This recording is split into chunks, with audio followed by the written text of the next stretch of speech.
Sur la photo de famille, Joe Biden est le dernier à prendre place. Le président américain est relégué au second rang, en haut à droite, bien loin de Xi Jinping, qui occupe la position centrale. L'image des participants au sommet Asie-Pacifique de Lima pourrait être anodine, mais elle dit beaucoup de la conjoncture économique de ces prochains mois.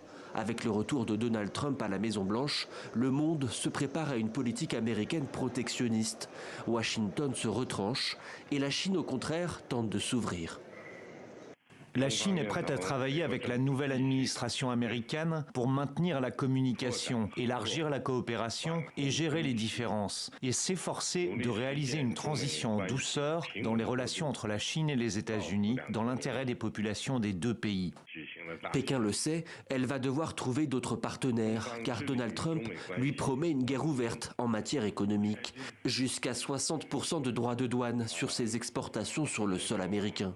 Et ce n'est pas Joe Biden qui va pouvoir l'en empêcher. Le président américain et son homologue chinois se sont vus une dernière fois. Mais pour la Chine, l'enjeu se poursuit ailleurs, dans la région Asie-Pacifique notamment. Les pays participant au sommet représentent pas moins de 60% du PIB mondial.